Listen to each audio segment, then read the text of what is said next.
Okay, good afternoon, everyone. Welcome. We are ready to start. So can I please ask you to take your seats. So after the break and the lunch, which I hope gave you the opportunity to continue informal exchanges, I am now pleased to welcome you to this second and final plenary session on investing in Europe's future, labour market resilience and social cohesion.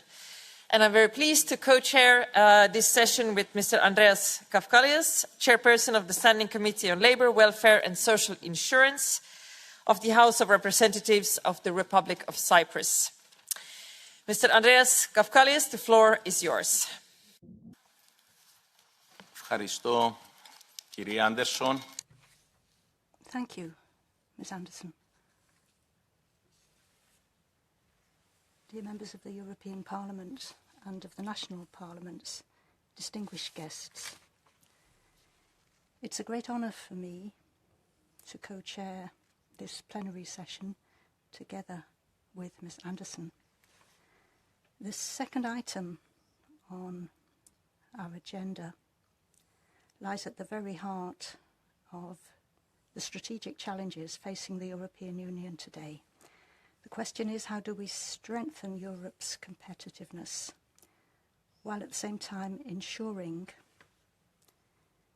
that growth promotes social cohesion rather than undermining it? The European model must be grounded not only in economic dynamism, but also in social justice, in policies that leave no one behind. The labour market lies at the core of these transformations. Artificial intelligence, the green transition, and demographic ageing are reshaping the nature of professions and imposing new demands.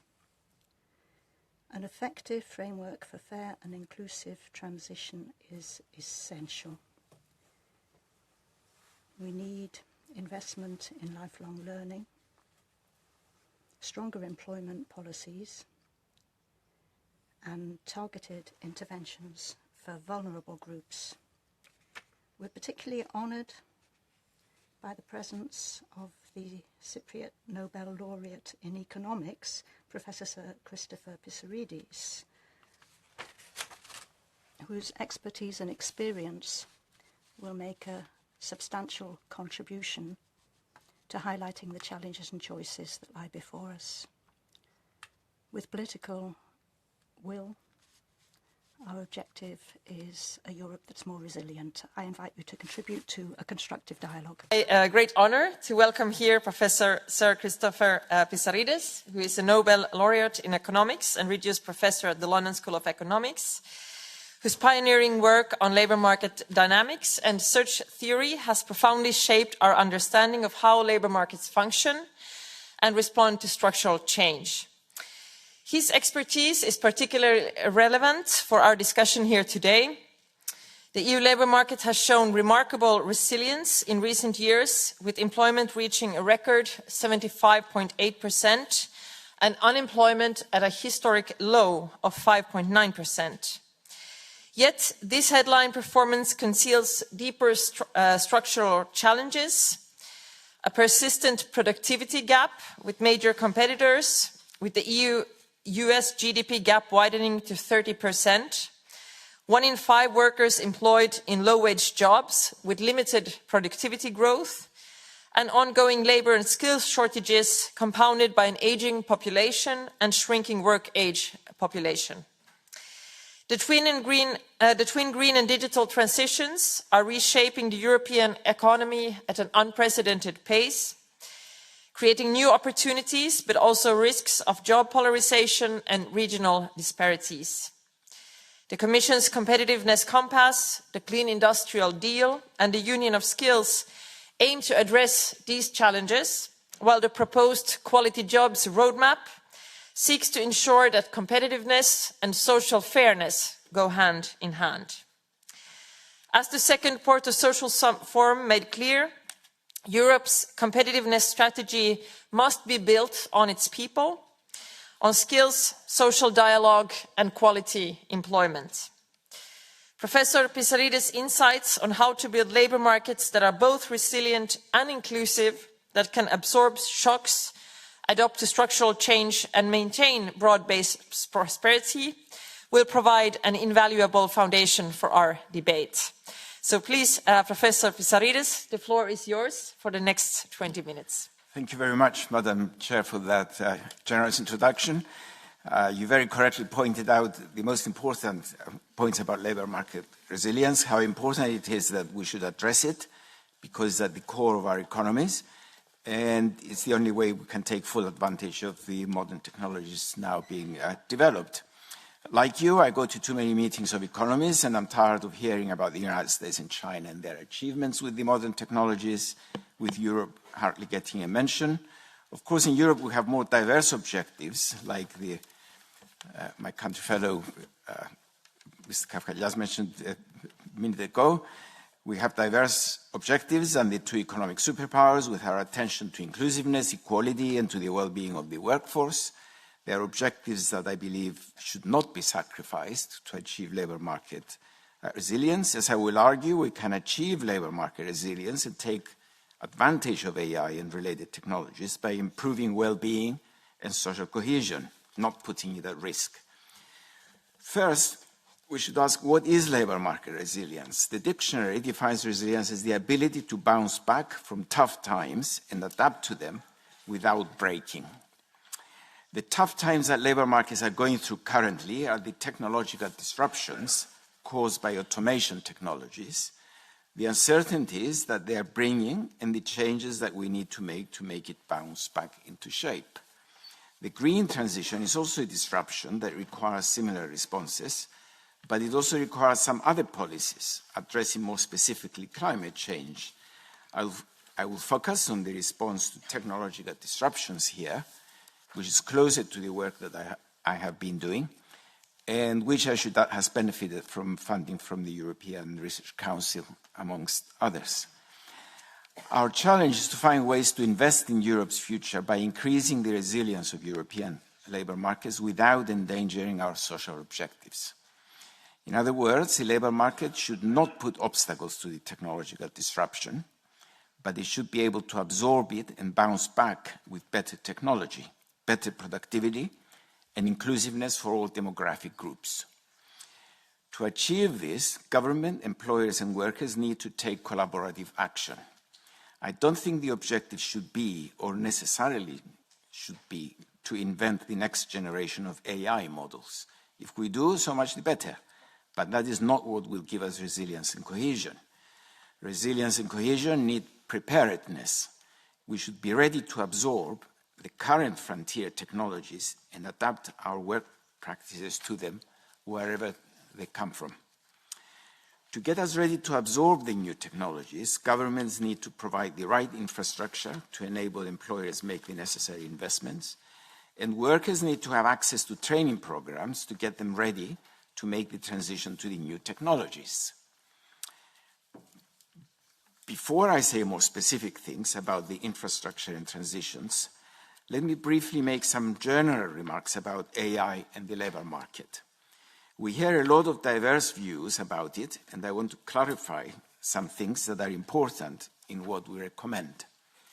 First, although a lot of firms are claiming that they're using AI, something like 80% of them are doing so, the AI currently in use is usually some form of large language model. LLMs were launched in November 2022 by OpenAI and spread very fast. They are simple applications that anyone can use. They don't need training, and although they speed things up in such tasks as writing reports and coding, they will not bring major disruptions or cause productivity revolutions. Their only disruption so far is one that is not favorable to young people. The tasks that LLMs do are ones that highly educated new entrants to the labor force normally perform. According to Azuna, the online search engine for jobs, since the launch of ChatGPT, about 1/3 of new positions in the professions, both in Europe and the United States, has been lost. These positions are stepping stones to more senior positions in the professions, and clearly something needs to be done to address the problems that new graduates are facing. That was the first point. Second, we should not forget that AI is incredibly good at putting words together to compose a text. But it has no feelings or emotions. The text is informative but unresponsive to the needs of people who depend on an understanding of their special needs. A job done with empathy, understanding of the special needs and the idiosyncrasies of the client, and one that needs to be flexible to change course quickly when things are not going well, will always belong to the human. In millions of job ads that we analyzed in Britain, we found that some frequently requested skills by employers are described as social skills, leadership, and critical thinking, customer and client support. These jobs account for about 40% of all employment, and AI as we know it cannot yet touch them. So, if we hear that in a few years up to 90% of jobs will be using AI, we need to be careful what we mean by using. It could be that what we mean is reading a short Gemini summary of something that we searched in Google. Third, the evidence currently is not saying that we might lose a lot of jobs to the new technologies. The early studies are focused on the capabilities of the new technologies and concluded that up to half the jobs in advanced countries might be lost before the end of the decade were simply misleading. I'm sorry, the translators asked for a little bit of slower pace, so they will have time for translation. Thank you. I was trying to keep within my 20 minutes. Okay, will do. You've lost me now. Where I was. My apologies. Okay, let me read it. Third point.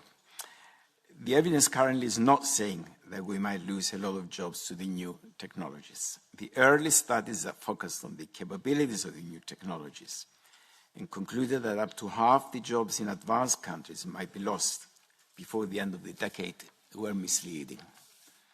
Some jobs will close down and others will be created as a matter of routine turnover in the labor market. But the biggest change in labor markets is one of transition. Most workers will be working in different environments, just like most workers worked in different environments when electricity came along, or when computers came along in the 1980s and beyond. These transitions take long, so don't expect quick results. AI and robotics started entering work in the 1990s. But we still don't see the promised productivity boom. Maybe we will never see it, but at least we should be getting rid of the uncertainty and concerns that the new technologies might cause mass unemployment in a few years' time. They will not. But the labor market must be ready to receive them if we want to give productivity a chance. Let me now give the conditions that give rise to a resilient labor market in this environment. First, among these, is a good digital infrastructure and innovation ecosystem that can generate ideas specific to the European economies. A good digital infrastructure has several components: connectivity across the continent, access to the cloud for storage, and access to the latest AI models at low or zero cost are all important. We do reasonably well in these in Europe. When I say connectivity, I mean digital connectivity, not the connectivity that Professor Letta was talking this morning. But we could do a lot more on other key features of infrastructure, especially access to data and energy sources. Construction of data centers has proliferated aggressively in the United States, where capital is plentiful and permits are issued quickly. Data centers need large amounts of electricity to run, and water for cooling, and the United States has both in different parts of the country. China is also going through a construction boom, but because data centers are considered to be of strategic importance, all developments are in the hands of the sovereign. Europe needs more. Demand is high, but permits slow and sometimes difficult to get. There are community concerns, land is scarce, and energy is expensive, all working against modern data centers. Given climate in the Union, the location of sustainable energy sources in the south and data centers with cheaper cooling in the north would make a lot of sense. But having 27 different sovereigns to work with puts the Union at a disadvantage. Europe needs to improve its sustainable energy sources to promote its other objectives too, especially the green transition. It will help if European leaders came together and agreed a new unified policy on regulation and location of the energy sources and the data centers before the gap between Europe on the one hand and the United States and China on the other grows further. Concluding my discussion on the need for a good digital infrastructure, I should say that it is not all doom and gloom. Some European countries are scoring well on labour market resilience in the White Shield Global Labour Resilience Index, especially Germany, the United Kingdom, and Sweden. But the fact that the top scorers are also the biggest European economies shows how important is scale. Maybe I'm talking to the converted, but deeper collaboration between European nations is important if the infrastructure necessary to reinforce labour market resilience is to improve. Let me now switch to my last topic related to labour market resilience: human capital and the transitions that workers need to make in the world of AI. The European Union, to its credit, has been emphasizing the importance of lifelong learning for years. In fact, I recall giving a talk in the last time Cyprus had the presidency in 2012 with topic how to enhance lifelong learning in the Union. This depends on what skills are needed and what capabilities is the new technology giving us in improving work quality. The biggest changes in work activities that are taking place are role changes within companies. Of course, some jobs will be lost and others will be gained, and workers might need to retrain to enter them. Social support during this transition is important, both to avoid poverty and maintain inclusiveness, and to give workers time to choose a job that matches their skills. We now have access to programs that provide this kind of support without introducing disincentives, and these should be applied and improved universally. The biggest challenge to workers, however, will be the fact that the organization of work will change, both for new and old jobs.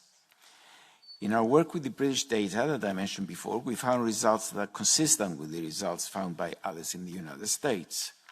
The skills that cut across jobs are the same as ever: good communication within the company, frequent information exchange, social skills and critical thinking, assertiveness, and other skills related to the use of language and being a team worker. But more technical AI skills are also emerging.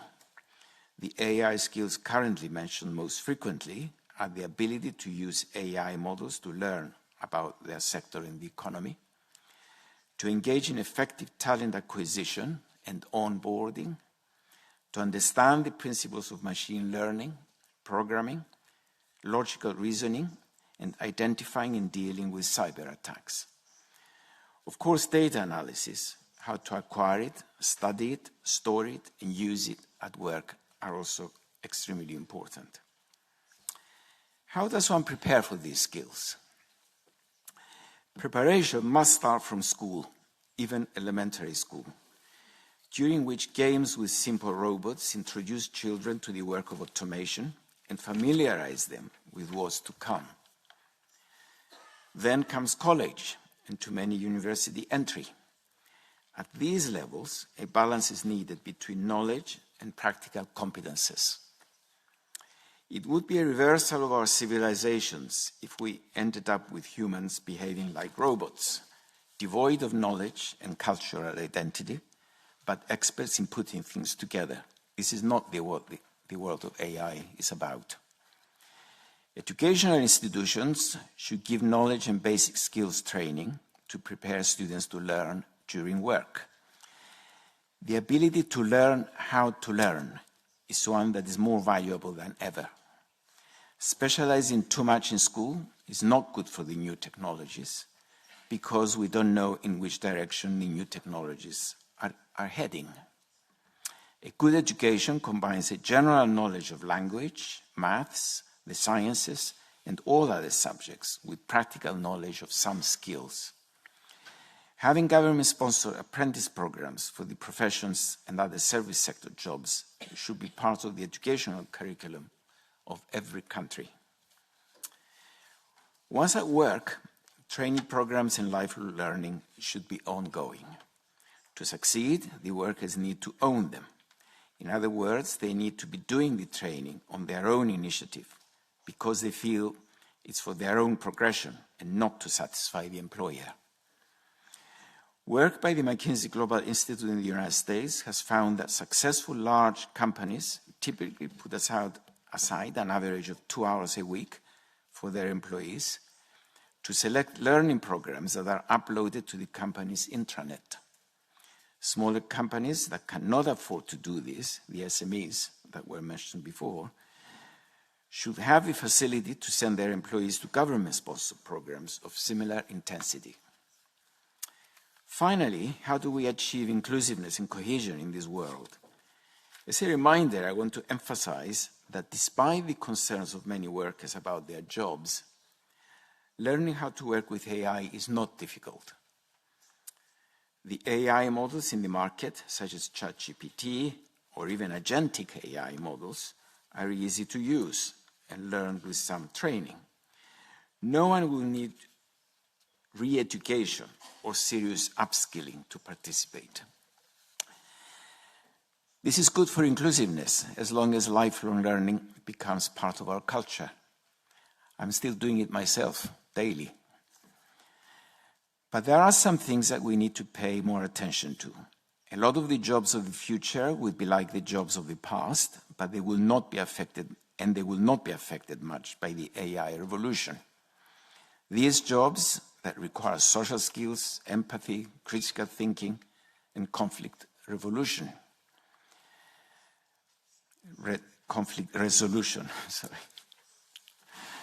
A lot of these jobs are in the health and care sector and in education. Many others are low-paying gig jobs, like delivery drivers. Many are public sector jobs that are funded through taxation. And those are likely to increase because of our aging societies and the increased demand for education. We need to find new ways of funding these occupations, as in many countries standards are falling.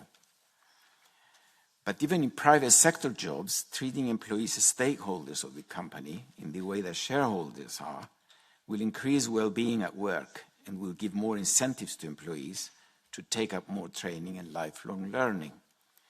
Providing good quality, well-paid jobs brings more productivity and more willingness to learn in a virtuous circle of good work and higher productivity. New AI technologies give us many more opportunities to develop these practices than the world of manufacturing ever did. We should seize the opportunity before it's too late. Thank you.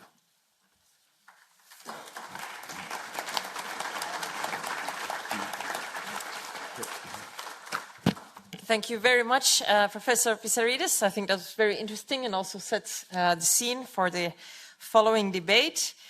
I will just remind you about the housekeeping rules for the remaining debate.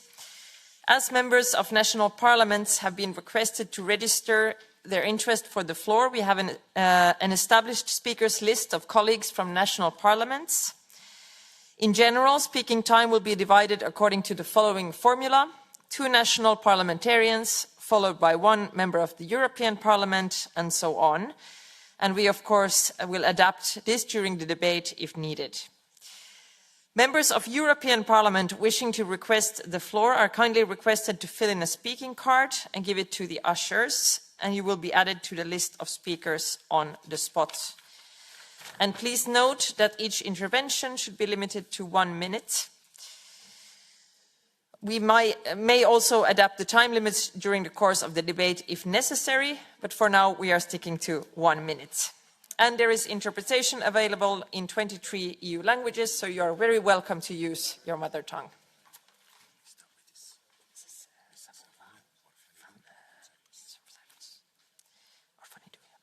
And we are starting with Mrs. Orfanidou from Cyprus. Ευχαριστούμε και τον Professor Pissaridi. We'd like to thank Professor Pissarides because this really is an existential challenge at this point with high levels of unemployment, but at the same time, low productivity. Professor Pissarides spoke of the new technologies and AI, which can result in an increase in productivity, but at the same time, we have these enormous problems in other sectors. For example, when it comes to cutting red tape and the regulatory burden, generally speaking, in order to bring about less bureaucracy and to promote at the same time innovation and entrepreneurial spirit. So I'd like to ask, when do you think we'll reach a point where productivity at a European level can be increased if we are trying to ride both of these horses? AI, technology on the one hand, but at the same time, this bureaucracy and the cutting of red tape. That's the key phrase. Thank you very much. Next speaker, Mr. Budai from Romania.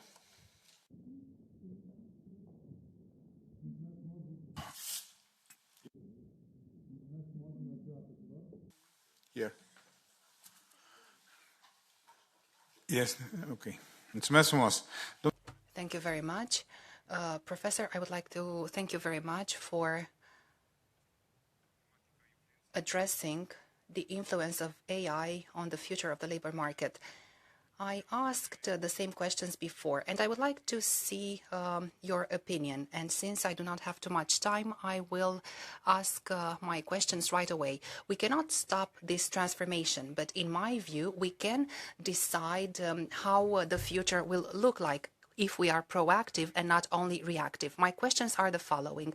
How do we protect access of young people to technology in a highly automated economy? How do we prevent regional polarization? And how do we ensure that the productivity generated by AI is distributed fairly? And also, how do we adapt our professional training and social welfare systems to a labor market undergoing frequent transitions? Thank you very much. Thank you very much. Next speaker is Mrs. Wexler, a member of European Parliament representing the EPP. Madam Chair, thank you very much. Dear Professor Pissarides, your presence and your expertise is much appreciated. We meet at a time of growing geopolitical tensions, slower growth in Europe, and intensifying global competitions. And our citizens rightly expect us to deliver secure jobs, rising wages, and a social model that remains sustainable in a more volatile world. But what we see is that fragmented markets and regulatory overreach reduce expected returns, and firms create fewer jobs. And that is not social cohesion, that is stagnation. And that is why a deeper single market, one market, as Letta said it, with a fifth freedom, that is the real social policy in the most fundamental sense what we need. I was very grateful for your comments on AI at the workplace and artificial intelligence in general, because I'm very worried when I look about the debates that we're currently having in Europe on new regulatory initiatives in the area of AI at the workplace and the quality jobs initiatives. And I take your words today as a strong plea to focus on education and competitiveness to really foster European labour market resilience. And thus, thank you very much for your intervention. Next speaker is Mrs. Kovac from Serbia.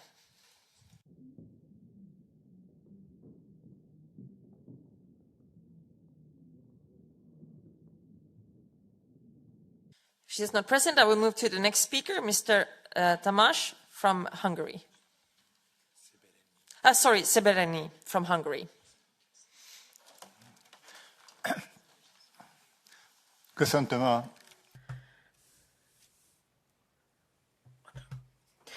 Thank you, Madam Chair. We need to respond to challenges, obviously, and we believe that we should tap into the labour market reserves in member states, including improving adaptability, upskilling and reskilling. These should be in our focus.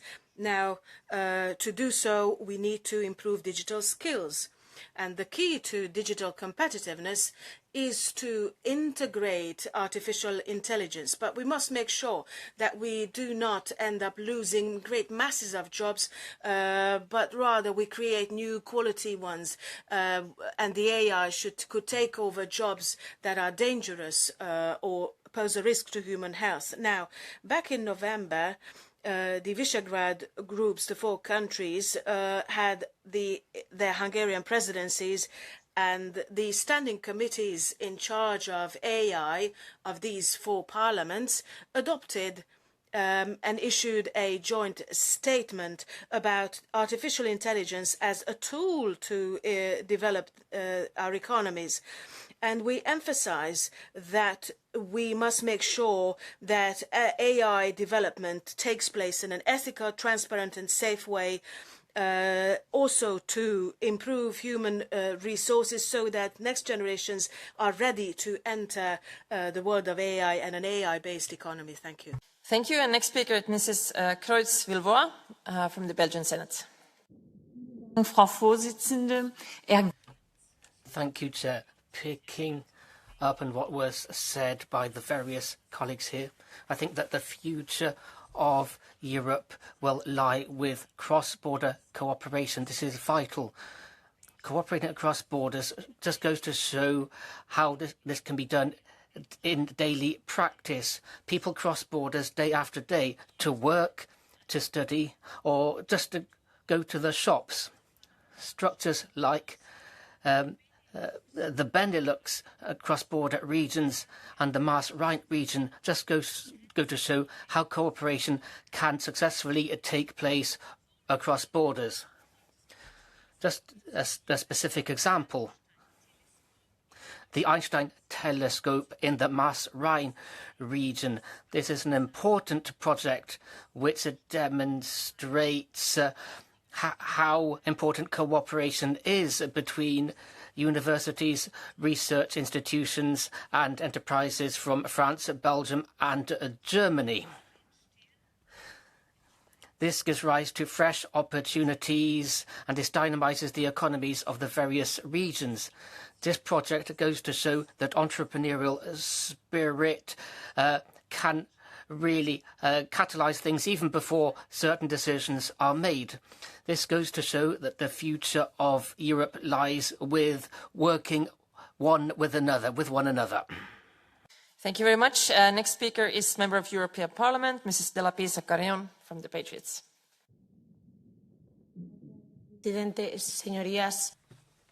President, ladies and gentlemen, thank you very much. It's an honour to be here. Obviously, this is a tool.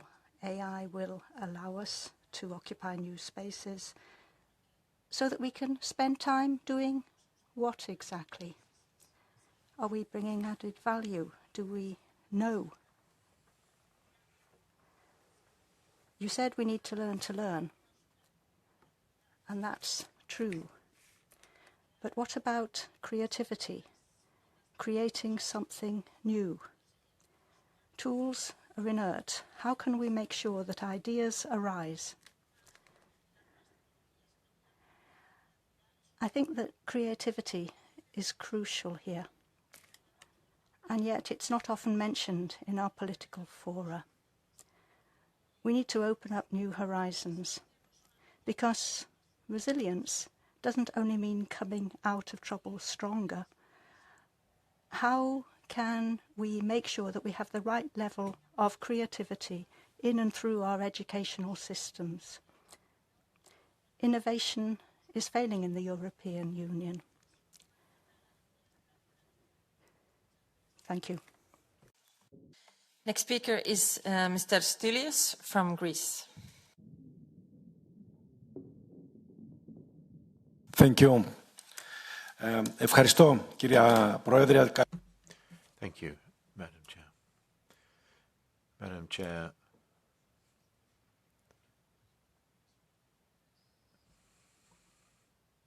let me just say that to the simple company and to the professor. This address to increase productivity and competitiveness suggests that Europe needs to move forward more quickly. Innovation and human resources belong together. We need to create living spaces for this new labour market, and it's important that we should therefore have a European plan to achieve that. But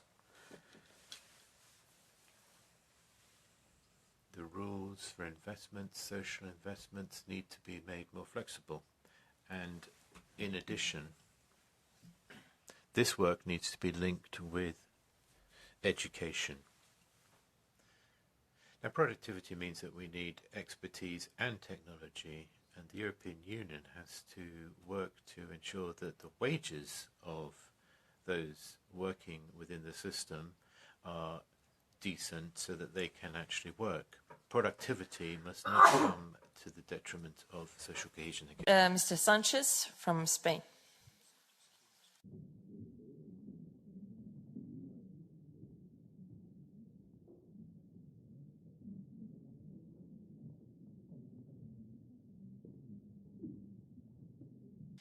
Next speaker then is a member of European Parliament, Mrs. Zacharia from the Plenary. Ευχαριστώ, κυρία Πρόεδρε. Κυρίες και κύριοι, τα τελευταία... Ladies and gentlemen, over recent years, time and again, we've heard the same words: competitiveness, flexibility, resilience, digital transition.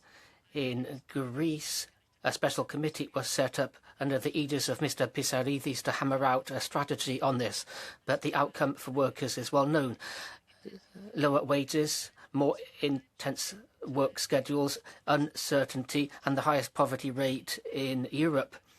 Workers and trade unions have a feeling that they are in thrall to major economic interests and they aren't benefiting.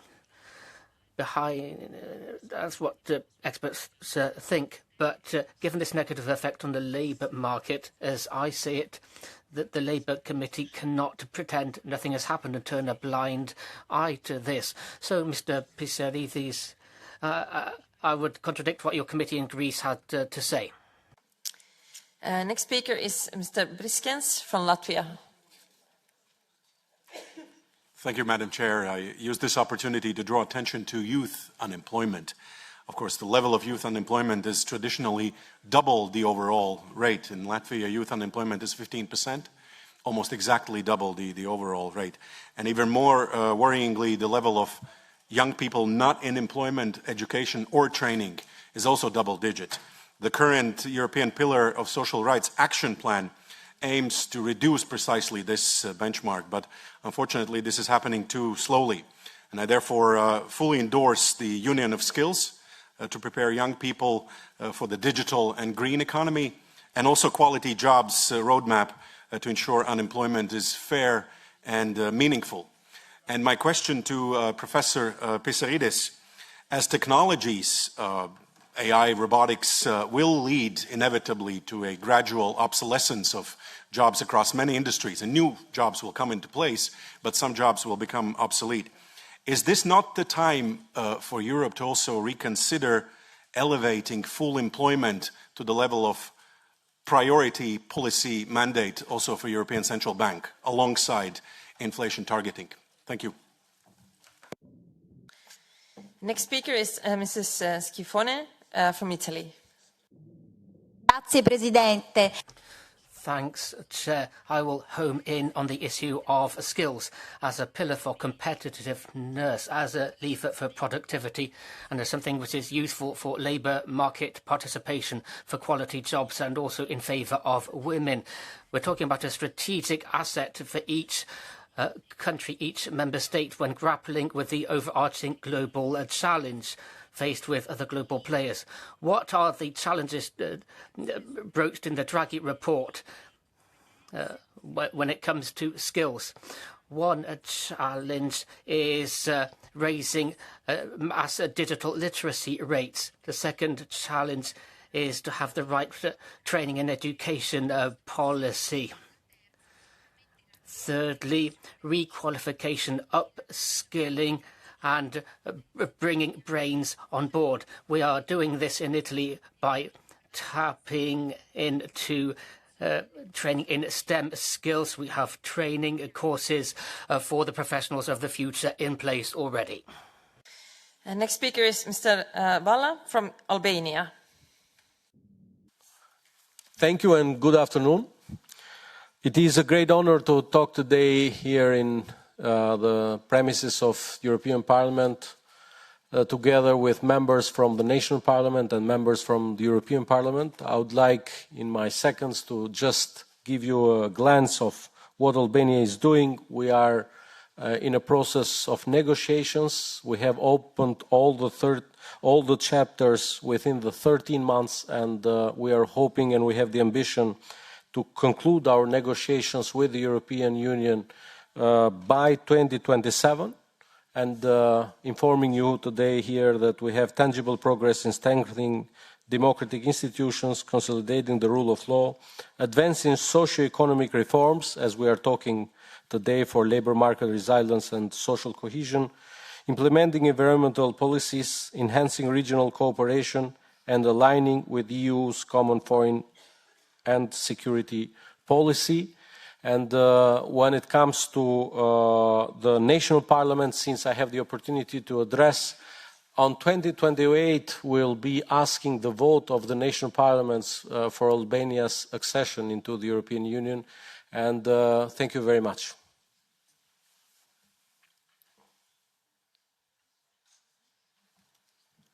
Ευχαριστώ πολύ. Επόμενος ομιλητής, η κυρία... Thank you. The next speaker, Ms. Sigurd from Iceland. Thank you, Mr. Chair. And dear colleagues, I would like to make 3 points. First, I would like to emphasize the Professor Pisarides, one of the last things he said, that in an aging society, when we are demanding towards the education system, we also have to accept that the share of jobs in our labour market that are in health and social care and education will increase. It will put tension on other sectors, limiting labour force, and at the same time puts pressure on budget to train the specialists that work in health and social care and education. Secondly, a couple of good examples from Estonia. Last September, the initiative of Estonian president was to start the AI training in all Estonian high schools. And the second was a private initiative that has been successfully working for, 10 years or something, Unicorn Squad, that trains girls in robotics. And thirdly, the youth unemployment that my Latvian colleague also shared has been traditionally low in Estonia. But in recent years, we have seen, so-called convergence to the European top levels. And currently, youth unemployment is twice the average one. And my question to the Professor Pisarides is that how do you see that the young people who are often digitally skilled, more willing to use AI than I am, they have higher expectations towards workplace, organizational culture. Do you see we need any other measures that are specifically targeted towards young people who are out of the formal education and not necessarily lacking digital skills, but other obstacles to enter our labour market with quality jobs? Thank you.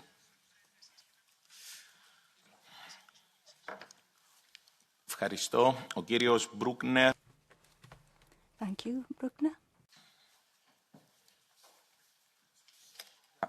Vielen Dank, Herr Vorsitzender. Europa. Thank you. Europe faces huge challenges. Digital transition, the green transition, with initiatives like the Competitiveness Compass. We are focusing on growth at the European Commission. Economic reform goals are on the forefront. When it comes to labour market policy, there we are seeing cuts. Whereas major support is needed. We're giving the wrong signal. The Just Transition Fund has shown that Europe can take on responsibility and help regions with their transition. We are now flying in the face of a principle of the European Union, which is better cohesion. Competitiveness must not lead to pressure on labour and social standards. Europe is not competitiveness alone, but also social cohesion. Thank you. Ο κύριος Τέρζι Ντισάντ Ακάτα από την Ιταλία. I would like very much to express a sincere appreciation for a very important and detailed briefing and lecture, let me say, Professor Pissarides. And it is important because he drew a line between the fears that we may have about the invasion of artificial intelligence in the labor market and what is somehow preserved also if a good learning system, the capability to learn about to learn, as you perfectly defined, and also the definition of labor areas where the question of emotions, which cannot be interpreted by artificial intelligence, but come into the picture when it comes to health, jobs, or education, is very much present. And therefore, today we have reviewed somehow the importance of focusing on the infrastructure of sectors which are important according to the European Union and to our governments as well to reinforce the resilience of our systems.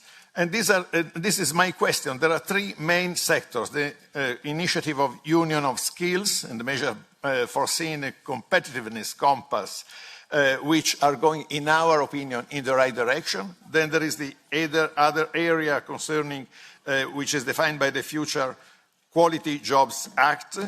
And the third area, the strategic investment and the industrial policy, which is resumed in the Clean Industrial Deal.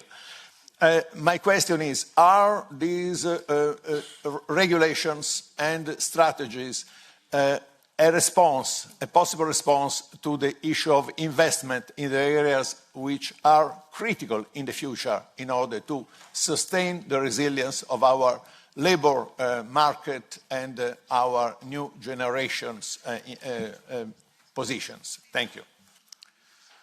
Ευχαριστώ πάρα πολύ. Να παρακαλέσω όλους τους ομιλητές. Thank you very much. I'd now like to ask all speakers to try and keep to the speaking time, which is 1 minute. And in so doing, we will be able to give the floor to everybody. Now as the next speaker, we have Veta Vitsa from Latvia. Paldies, priekšsēdētāji. Eiropa saskarās ar būtiskām demogrāfiskām. Thanks. Mūsdienās. There have been significant demographic changes happening, and people at the same time are living longer and more healthy lives. The average life expectancy has gone up, and this is also the case in Latvia. But there are fewer children born, and the number of the population size is diminishing. So we're going to have to make better use of the skills of those on the labour market, which is important for economic growth. So the conditions and wages are rising on the labour market in my country. There is less unemployment, but the minimum wage is pretty low compared with other EU countries. And there are also regional discrepancies that we need to take account of. That also impinges on the situation outside of the capital. And then we need to think about older people. Often they're very loyal, they don't tend to swap jobs, and we have to think about their health as well. Thank you. Ευχαριστώ πολύ. Ο κύριος Χριστίδη. Thanks very much. Our Greek colleague over there, please. Ευχαριστώ πολύ, κύριε Πρόεδρε. Thanks, Chair. Professor, dear colleagues, it's plain to see that the debate about competitiveness in Europe cannot be solved overnight. We have social protection and certain economic dynamics in place, and these both influence each other. Secondly, it's clear we have to listen to what our citizens are asking of us. Professor, they are asking whether they can live securely. They're asking whether their families can be helped so that they are not eliminated by the next crisis. People are asking whether their children's dreams will be fulfilled. And it's very important that politicians lend a keen ear to what people are saying about their day-to-day lives. In Greece, we've come up with a number of proposals as to how to deal with this, but there have been mixed results. Businesses, particularly SMEs, are very jittery. We want to provide people with security. The economy should not be harming people. Thank you. Sulemans from the European Parliament. Monsieur le Président, donc voilà. Pour revenir... I'd like, if you don't mind, to come back to some issues we discussed yesterday. The current challenges that workers face, the response that's needed from our Econ committee. We've talked about artificial intelligence and its impact on the work place, management by algorithm with all of its harmful side effects. We need to work to protect those workers who have to work in extreme temperatures.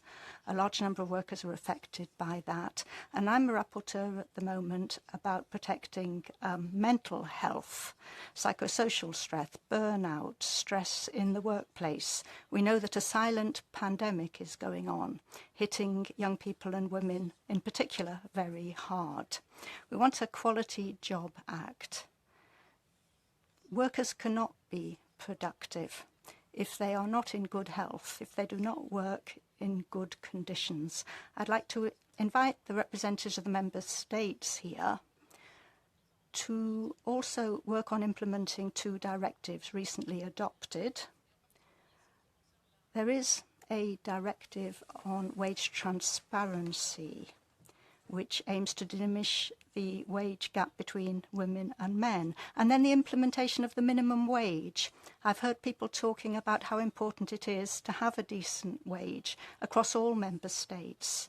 Not only is that important, because we need to have decent wages to support the economy, but there is also the question of 80% coverage for the workforce. These are things that you can work on in your national parliaments, and they're very important. Thank you. Thank you. Mr. Deloio, Italy. Grazie, Presidente. Thanks, Chair. Thank you, Mr. Pisaridis, for what you had to say. You talked about the data centres there.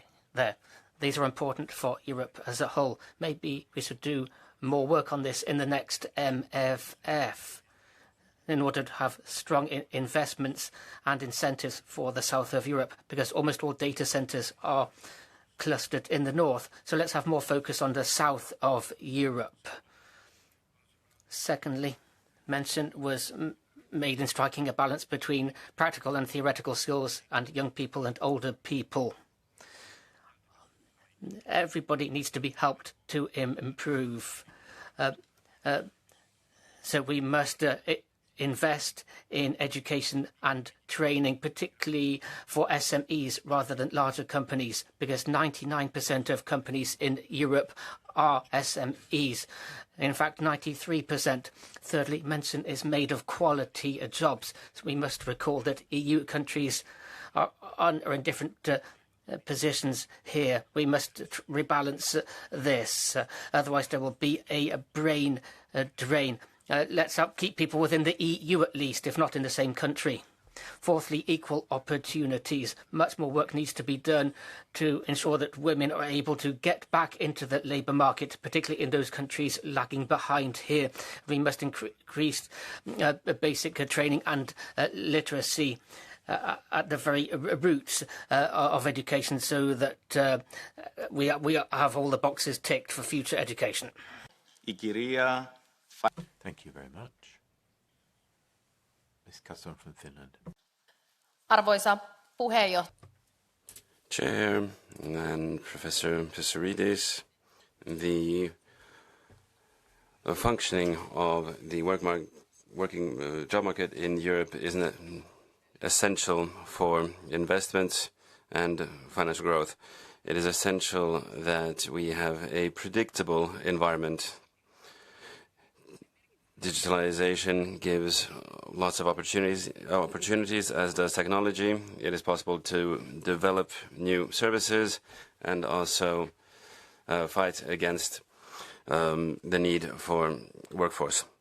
It is essential that regulation helps the taking into use of technology and doesn't cripple the working market. It is important that companies are also able to invest. We need a flexible job market, and we need to emphasize on lifelong learning, and this needs to be done hand in hand with companies. Professor, how will it be possible to ensure that AI and the job market will enforce investments in Europe? Thank you. Ευχαριστώ. Ο κύριος Παπάς από την Ελλάδα. Mr. Papathis from Greece. Πάρα πολύ, κύριε Πρόεδρε. Ο κύριος καθηγητής μίλησε για ψηφιακή. The professor was speaking about digital infrastructure and human capital and energy, but these are not outcomes of the labour market, but public investment. So an economy which doesn't make energy and digital infrastructure available is unable to support entrepreneurial undertakings. We've got many people who've emigrated from rural areas because there are not the jobs. 13 hours might be a typical length of a working day. So there's been a lack of investment, which is a political matter. So either we go down the route of big companies. Mario Draghi has set out a path for us there, but then we leave to one side the other two preconditions mentioned by the professor, or we leave the labour market with a problem it can't solve. And we'll have to wait for the SMEs to be destroyed before, in the hope that the economy will regenerate, which is false. So I'd like to hear what the professor has to say. Correa από την Πορτογαλία. Thank you, Ms. Correa, Portugal. Mr. President, dear colleagues, quero realçar que só é possível. It will only be possible to have a resilient and productive labour market when public policies home in on people's real needs. Europe needs qualified people to cater to the emerging challenges, to maintain competitiveness and fight against skills imbalances in an ever more digitalised world involving new technologies and AI, both of which have a major impact on companies and on their workers. The conclusions of the Porto Social Forum were addressed today, and these results were presented to the Council, supported by 22 member states, emphasising the fact that competitiveness must go hand in hand with sustainable and inclusive development. 4 priority areas were pinpointed by the member states, reinforcing the European social rights pillar to bolster a just and inclusive labour market which is sustainable without leaving anybody by the wayside, creating quality jobs for a more competitive Europe with appropriate wages, sound and fair working conditions and lifelong learning, a global perspective on employment and social policies, encompassing help towards the digital transition, taking account of demographic changes. Free labour mobility is vital for innovation, competitiveness and consolidation of the single labour market. Measures are needed to help along the existing processes in the EU, taking account of the European social rights pillar to have good quality jobs, ensuring labour mobility in the European strategy to combat poverty. There needs to be a European guarantee for children. Ευχαριστώ πολύ. Μια παράκληση. Thank you. I'd like to ask everybody to speak slightly more slowly, please. Ένα λεπτό να προχωρήσουμε. And please remember that you have 1 minute each. Mr. Kukuraitin from Lithuania. No. Try again.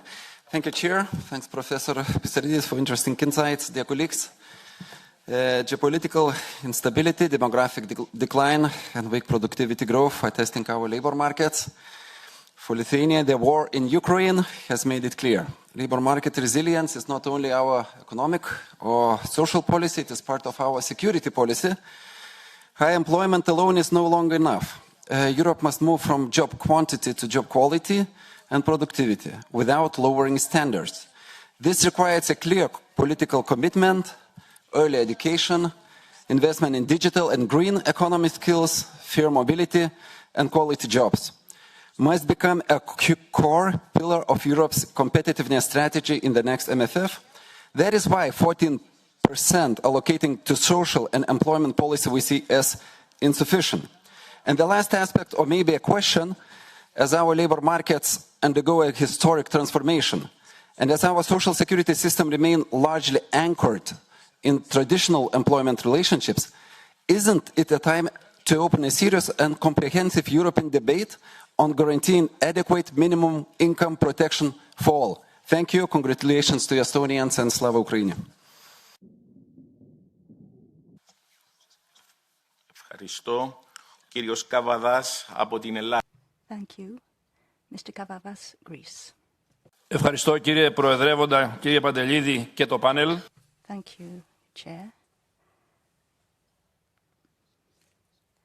Professor Pisaridis, dear colleagues, social policy isn't only about social cohesion.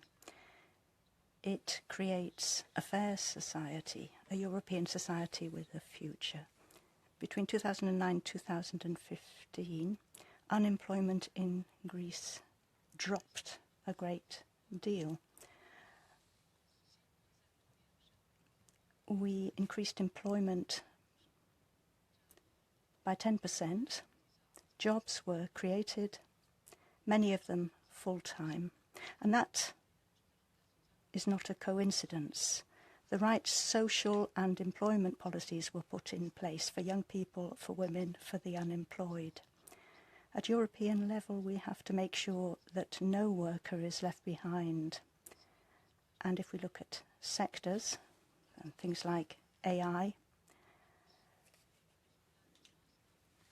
Greece has taken measures to tackle demographic change, provided support for families with children, and other incentives to help families. We're fighting poverty and the social exclusion of vulnerable groups. I'd like to repeat something that I said yesterday in the Budget Committee. The EU's budget must continue to support cohesion policies, because cohesion and fair labour markets are important goals for a strong Europe. Thank you. Ευχαριστώ. Ο κύριος Χάρκας από τη... Thank you, Mr. Hakas from Slovakia. Ďakujem za slovo, dámy. Thank you for the floor, ladies and gentlemen. My apologies for discussing a different subject, but today is an important day, and this is the only way I can talk to you, so I have to say it now. As the opposition member of parliament in Slovakia, I cannot deal with the situation of Mr. Uhrik in the plenary and with everything that Mr. Fico, Prime Minister, is doing in Slovakia. This is an important day because it has been 4 years that when Ukraine started protecting us, despite the words of Mr. Orban or Fico. I would like to tell you that Slovakia is not Robert Fico. People in Slovakia are not cynical or senseless. People in Slovakia know who is the victim and who is the aggressor. Mr. Fico, Mazurek, Orban, so-called patriots, talk about peace, but are afraid to come to Kiev. I've been to Kiev recently, and I could see what is happening there. My colleagues are there, and we go there regularly to express our support. That I would like to tell you that Robert Fico is just a small episode in the Slovak policy and European policy, and people in Slovakia stand behind Ukraine. Slava Ukraine.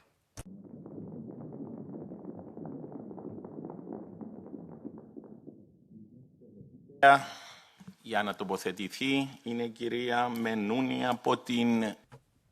Yes, Meloni from Italy. Thank you, Professor Pissarides, for this enlightening speech and for your economic studies. I shall now switch to my main language, that is Italian. Io vorrei First and foremost, I would like to pose a question to you.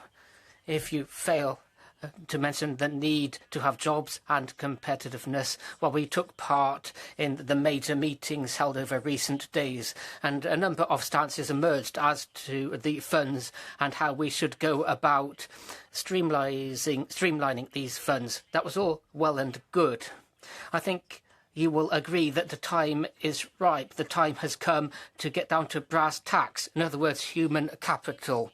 I find myself wondering the following. Policies to do with demography, because this is an important topic for the EU. We can never be competitive in the EU if we fail to enact punchy policies to protect our ageing population and protect them against cultural change. The EU is launching major should launch major campaigns to protect birth rates and therefore protect jobs. There are a number of other issues. Globalization has led to a lot of population drain in various countries. There are many areas in Italy which have borne witness to a drop in the number of companies, because here the welfare state has not really kicked in. It's not made itself felt. Clearly, it goes without saying we must protect our market. That does not equate to protectionism, however. I'm very sorry to interrupt you, but you've used too much time. I only wanted to say another thing. So, l'esigenza quindi di proteggere... It goes without saying that on the one hand, we want to protect our position in the international economy. The resilience and recovery plan, what about that? We think that the multipliers should be kept in Europe. Would it not be a good idea to give regions and countries more times to nurture their local economy so that they get up to speed because we're being outcompeted by companies abroad?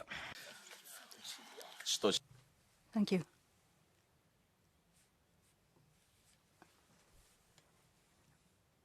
Well, we've completed our speakers list, so I'd like to give the floor back to Professor Pissarides.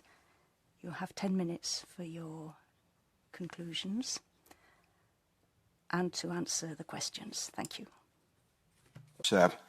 Mr. Chair, well, thank you, and especially thank you for all your comments, especially since most of them were not critical, but just making suggestions about expanding. I mean, I should say before if I don't get to you, as I agree with all your suggestions, just it depends how much you can say in 20-minute short speech and how much you can write in a book. So wait until the book comes out and then you'll find the detailed answers. Mrs. Orfanito originally, the very first question pointed out that red tape and administrative simplicity are important. I absolutely agree. It gives you more resilience if you can make decisions quickly and process them quickly. But that's a different chapter altogether. I mean, the but doesn't mean that I don't think it's important. It's extremely important, and I've talked many times about it. And my report on Greece was mentioned a couple of times, and the main objective of the report was how to reduce the red tape that is really strangling the Greek economy, although it was misunderstood from at least the speaker there, but two speakers. Now,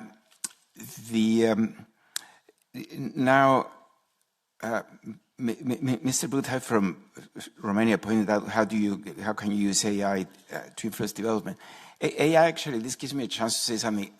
AI is very cheap to use if you have the infrastructure in place.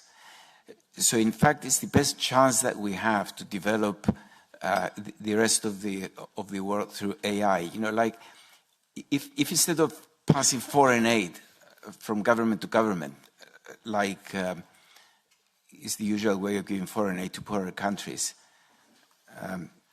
although foreign aid is now falling. If countries like China and the United States, especially, constructed an AI, a digital infrastructure in countries, it will help much more in their development, and they will catch up very quickly with the advanced world, because once you have the AI and once you can use it coming out of your computers, it's very easy to use. The training that you need for people to use AI is extremely easy. I mean, just think of how easy it is to use ChatGPT. I doubt whether there are children at school that cannot use it, and yet it's the latest technology that we have. Agentic AI is a little bit more complicated, but I was in Davos at the World Economic Forum where all the emphasis was on agentic AI, and it was being used by people out of school working as assistants in companies. I mean, there is nothing mystical about AI. What's difficult about AI is to build the infrastructure that I mentioned here. And I get the chance to agree entirely. I think it was one of the Greek delegates, I think, that said that the problem with improving labor market, with improving the infrastructure and using AI is not in the labor market. I absolutely agree. I made it's my main point. Before I mentioned labor market policies through human capital, I mentioned the AI infrastructure that needs investment. But to get the investment, you need government help as well. Government and businesses and private capital have to work together, as Professor Letta pointed out most convincingly this morning, because we need the connectivity, we need the data centers, we need the cloud that we're using American clouds, as far as I know. It would be better to have a European one so that our data are not compromised. And once you have the infrastructure, then labor market resilience will come very quickly because we can use it. Now, then there were some comments about the single market. Again, I emphasize that it's absolutely essential that we have a more unified market so that we can do better than what Britain, Germany, and Sweden, the most resilient labor markets in Europe, are doing on their own. The idea that AI takes over dangerous jobs, I think it's Mr. Jeberneni, the idea that it takes over the dangerous jobs and we develop new good jobs, AI as a tool to improve the well-being of the workers. Again, it's essentially the project that I mentioned that we did before. It was a 4-year study on British labour market. It was called The Future of Work and Well-being. It was funded by the Nuffield Foundation on welfare, I should say. And that's up to us how we develop in that direction. Unfortunately, I don't see the development moving in that direction, in that letting AI take boring jobs and then developing interesting jobs for the labor force. And one of the reasons that I mentioned for that was related to the comment made by Mrs. Zakaria here before she left. And and it's a bit unfortunate that she misunderstood it. She made a very good point, actually, which I wanted to clarify, which is that it's not AI technologies that are giving you low wages. She was complaining that since our report in Greece, wages haven't risen, although there have been AI digital developments. But the two things should be separated. On the one hand, you need the capabilities that AI are giving you to improve productivity. And on the other hand, you need to have good wages and good working conditions for workers to be motivated. I mean, I'm so tempted to reread the final two sentences of what I said earlier, because it's really a plea to do that. I said, providing good quality, well-paid jobs brings more productivity and more willingness to learn in a virtuous circle of good work and higher productivity. New AI technologies give us many more opportunities to develop these practices than the world of manufacturing ever did. I mean, how much more clearly can I put it that I'm strongly supportive of good work, partly because I care about happiness. I've been reading a lot of the psychology literature recently and the well-being of the workforce, and partly because I believe that for once we have the opportunity to do it. I mean, it's much better than sending children down coal mines or having them stand on assembly lines, which is the world of old manufacturing. Let those jobs being taken over by robots and focus on improving the quality of work. Now, collaboration across borders goes without saying. The single market will remove the borders, and therefore there will be cooperation across, so that I've always thought that was an excellent idea. The Draghi report and the Letta reports have emphasized it even more. Now, what about creativity? From Madame de la Pisa, I absolutely agree. I should have put creativity in my different things that I put about what AI can do. The things I mentioned, I focused more on the workforce because I think we need to enhance wages and enhance the well-being and the quality of work. I mentioned that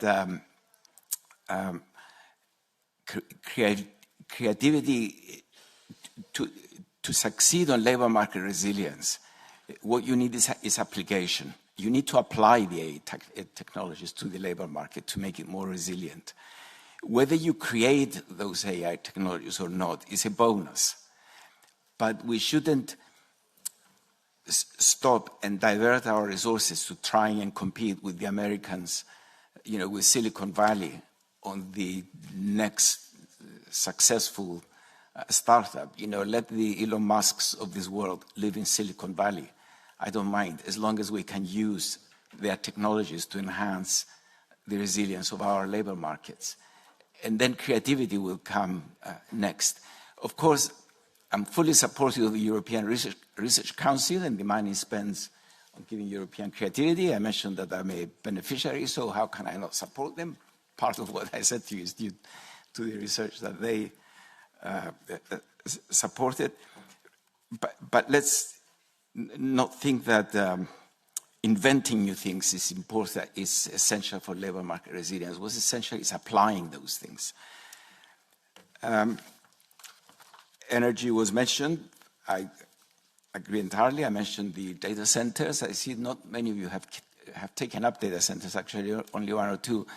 But data centers, though, is the investment of the future. It's the one thing that we are lacking on developing the necessary infrastructure. We need, and energy, of course. There are 5 things you need for a very effective digital infrastructure. You need energy, you need data, you need the cloud, you need the models, like ChatGPT, etc., and you need applications by businesses. We're very low on applications, which is the last one, because it will come later once the others. Energy we're very short of, unlike the Americans and the Chinese, because it's too expensive, partly due to the war in Ukraine, of course. And we need the data. And the data, there is no excuse why we should be so short of data. Data centers that everyone should use, other than the fact that they're expensive, they use a lot of energy, and they use a lot of water. So, and in Europe, if anything, we have the sustainable energy possibilities, and not only in Southern Europe, but we could get it from Africa as well. There is an interconnector now going on via Cyprus, in fact, from Egypt to Cyprus to Greece and into the European grid. And that's where the future should be, I think. Are you going to bang your thing on for me? Not yet. Okay. Let me see if there's any. Yeah, I'm only on page 3 and I have 5 pages of notes. So let me see if there's I cover most, actually. Mental health, I'm extremely supportive of mental health. And it is increasing in the workplace because people, I studied it as part of the future of well-being at work. A lot of companies actually are appointing medical officers, full-time workers to take care of that rather than leave it to the government. Especially big companies can do it. I think that's an excellent idea. With SMEs, though, you do need it to be part of national health services.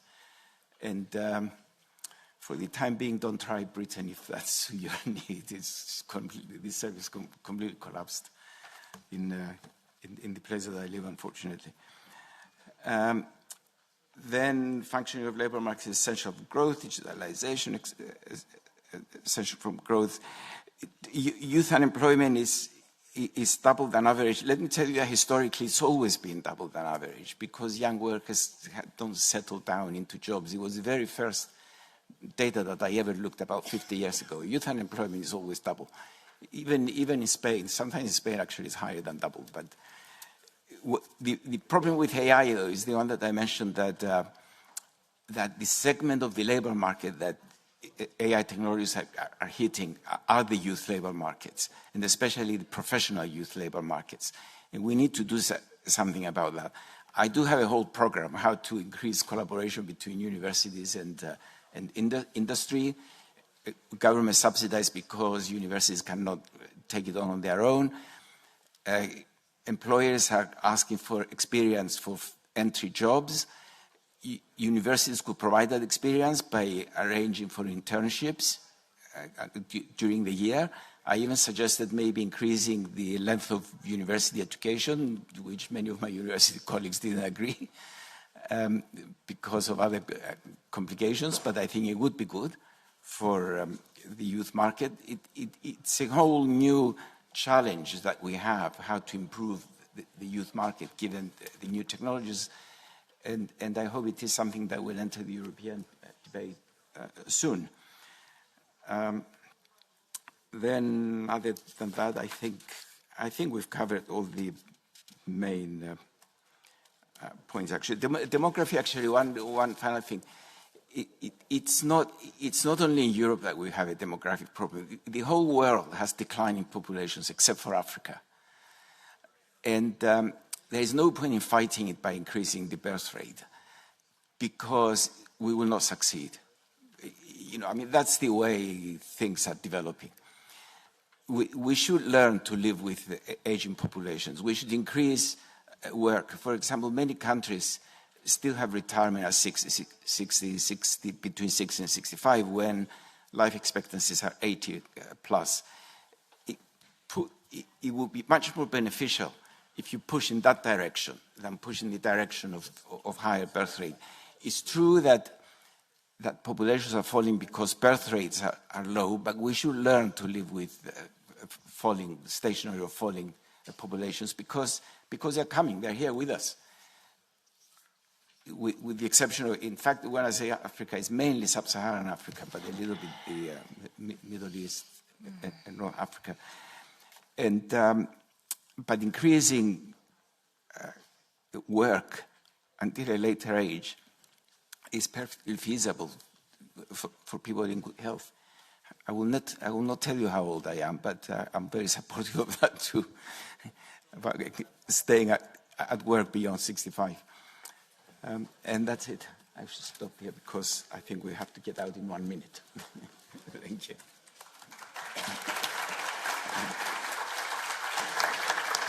Ευχαριστώ πάρα πολύ. Thank you very much. Colleagues, this brings us to the end of our plenary session, and I'd like to express very warm thanks to those that have participated in the very constructive dialogue today. In particular, I'd like to thank Professor Christopher Pissarides for this very important contribution to the debate today. This dual transition is not just a choice, it's a necessity. And the question is now of how to do it in a way that is fair for all workers, for all regions and for all member states.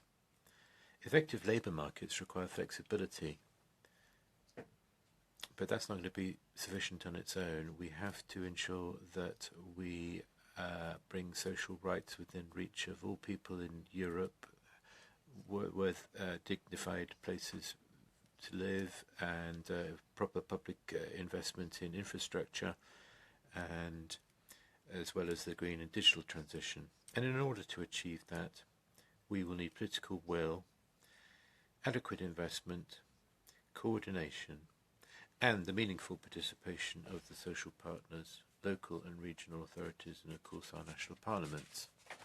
So thank you very much for your participation, and I wish all of you a safe journey home to your countries.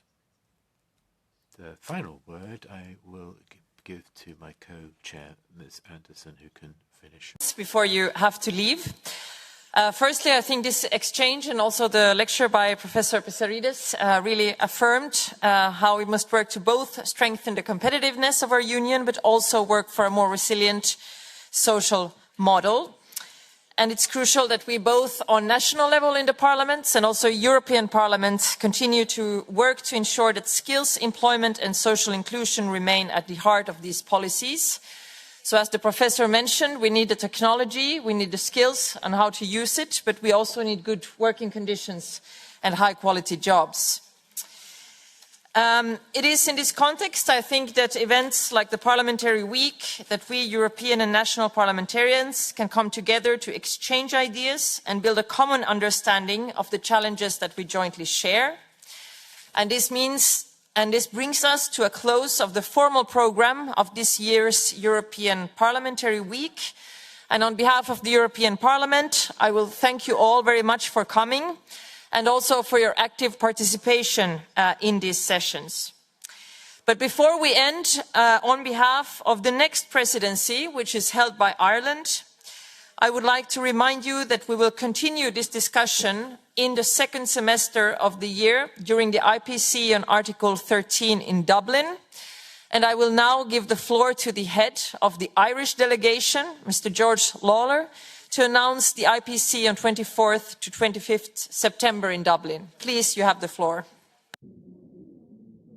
Thank you very much, Co-Chair. And at the outset, I'd like to thank our Cypriot friends, European Parliament friends, for the excellent meeting, and also the backroom staff who have made this all possible. As you will know, Ireland from the 1st of July will host the presidency until the 31st of December. This will be Ireland's 8th occasion to have the honour of hosting the presidency of the EU since our joining of this wonderful movement in 1973, some 53 years ago. So we very much look forward to welcoming everyone to Dublin and indeed the rest of Ireland to enjoy the work, the rest and the play and the world-renowned Irish hospitality. We do hope to have a number of parliamentary-related meetings. The parliamentary dimension will include 6 meetings in Dublin, including the Conference on Stability, Economic Coordination and Governments, and that is currently scheduled for the 24th and 25th of September 2026. And we look forward to welcoming everybody to Dublin for that occasion, and we look forward to continuing the excellent work that has happened here over the past couple of days in cementing all the good wishes and good deeds and good aspirations that we hope for, and ensure that no region or no worker are left behind. Thank you very much indeed.